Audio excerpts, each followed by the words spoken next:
Ito guys, update ko na yung Windows 10 ko. Bali, Windows 10 yan. Ito. Sana download yung media creation tools. Saka yung, yung nasa documents ko yung ISO. Ayan, yung ISO ng Windows 11. Bali, good na tayo. Bali, double click nyo itong Windows creation tools. Tapos yes nyo. Wait lang natin. Ayan, lumalabas na. Windows 11 setup, yung media creation tools yan. Media creation tools. Yan yung pinindot ko double click. Tapos wait natin. Ayan, accept lang, accept. Accept. Getting a few things ready. Wait lang natin. Windows 10 po yan. Kasi ayan Windows 10 yung program ko yan. Yan. Tapos kung balak nyo ibahin yung language, yan, check nyo to. Yan, pwede nyo ibahin. Tapos syempre Windows 11 tayo. Next natin. Kung ibahin nyo lang naman, pero kung hindi nyo ibahin, okay lang nakacheck yan. Next natin. Tapos syempre hindi tayo sa flash drive. Sa ISO tayo pupunta. ISO, yan. Itong ISO. Next natin. Ayan. Sa documents, so bali yan yan. Lumabas na. Tapos save natin. Save. Ayan, may sinasabi. Yes nyo lang. Yes. Ayan. Getting a few things ready. Bali, tatandaan nyo. Ayan. Hintayin nyo lang matapos. Ayan, 0%. Kaya natapos yan. Hintayin lang natin. Patient lang. Pakita ko sa iyo na Windows 10 tong inaano ko. Type ako sa search bar. Winber. Type ko Winber. Winber. Winber. Makita, madilim. Winber. Winber.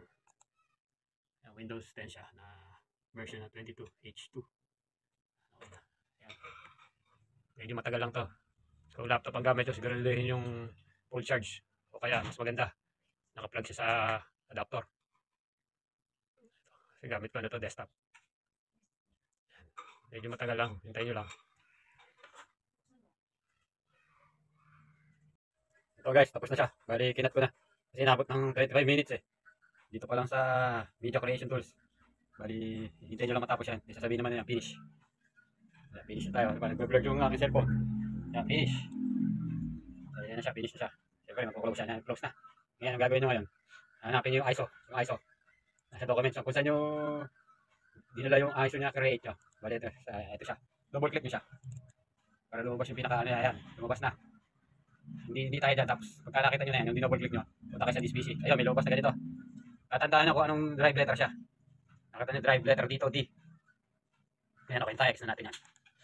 Punta tayo dito sa start o sa Windows. Bali, punta tayo sa start. Start. Right click nyo. Right click, tapos Windows PowerShell Admin. Ayan, pindutin nyo lang. Tapos yes nyo. Ayan, may lumabas na. Hintayin nyo lang. Tapos type nyo dyan, CD. C. D. Space. After letter D. Tapos colon. Ay, mali pala. Basta colon. Shift pala tapos colon. Yan. Basta tatandaan nyo kung ano yung drive letter nung ano nyo, nung ISO nyo. Tapos enter. Yan, wait nyo lang. Tapos yan. Ang kasunod naman dyan. Ano? Tuldok. Isa lang. Sa tuldok lang. Tapos slash. Tapos setup. Tapos tuldok. XE. Yan. Tapos dyan space nyo. Tapos slash na naman. Slash. Capital letter P. Yan. Type natin product.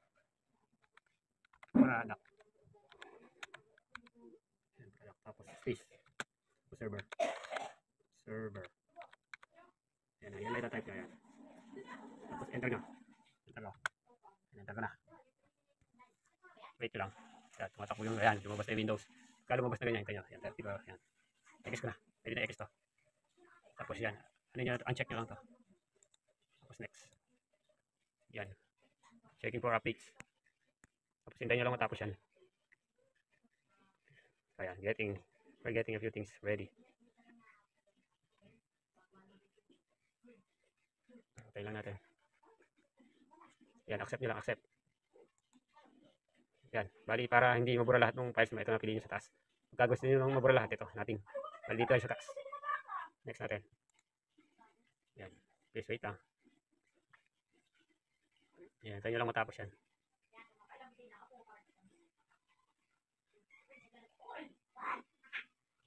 Hintay natin matapos yan. 2% pa lang. Habang naglaro niya, pakita ko sa inyo na Windows 10 to. Pakita ko sa inyo. Habang naglaro niyan, tao dito, this PC. Tapos, properties. This PC, tapos check nyo, properties. Tapos, check nyo. Yan ako yung Windows 10 siya. Yan, Windows 10 Pro. Okay, isa. Yan lang tapos. Balik pa post muna. Hindi, papasword na lang. Okay, isa pa ito. 73%.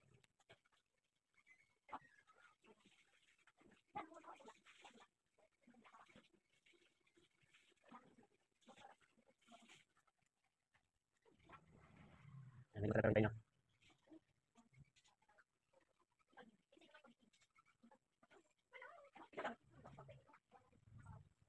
Making sure your PC has enough space. Make sure, yan na. Bali, yan na siya, wala na tayo iba dyan. Next, install na lang, install. Yan, installing na siya. Hintayin lang natin matapos yan. Hintayin lang natin matapos. Bali, kakat muna siya. Okay, hindi na, sige. Tapos, forward na. Hindi lang matapos, hindi mo malala. Okay na, magana. Tapos yan. Ito na siya, guys. Tapos na yung 100% niya. Pero, ano pa siya, nag-iikot pa. Nag-iikot pa siya. Ang sinasabi dito, your PC will restart several times. This may take a while. Pero yung PC ko, hindi naman siya nagre-restart. Nagdidim lang siya. Gagalawin nyo lang yung mouse para mabuhay ulit yung monitor. Tapos syempre, hindi activated yan. Bali, ginamitan ko lang ng KM Spy ko yan eh. Kaya nag-activated yung Windows 10, Windows 11 ko. Yan na siya. Nagre-restart yan, nagre-restart. Nagre-restart. Tapos nagre-restart. Tapos pupunta na saan yan, sa pinaka-setup ng Windows 11. Nagre-restart na.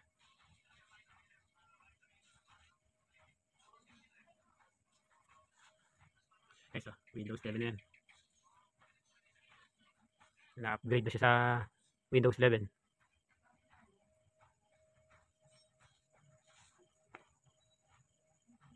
Wait lang natin, pati yung pag-setup nitong Windows 11 tuturo ko na rin.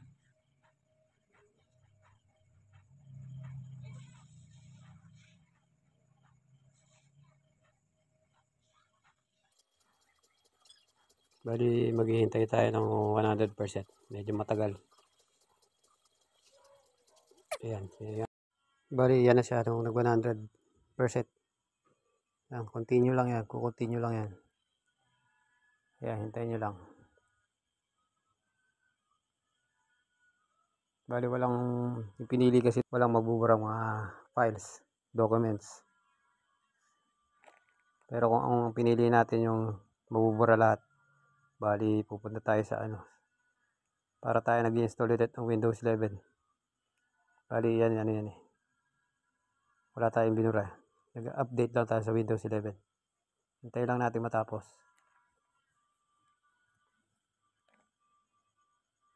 Medyo matagal yung kanina eh. Bali, abutin pala ito ng halos kulang-kulang 1 oras at kalahati. Pag-upgrade lang. Ewan ko lang eh. HDD gamit ko. Baka sa SSD. Baka mas mabilis. Ayan na siya. Ayan, Windows 11 na yan. Pakita ko sa inyo. Type tayo ng WinBer. Ayan, Windows 11. Tapos punta tayo sa folder. This PC, right click nyo properties. Wait lang natin. Medyo mabagal eh. Ayan o. 8GB RAM, 500GB. Ayan o. Yan lang guys. Ganyan lang. Ayan, updated na yung computer nyo.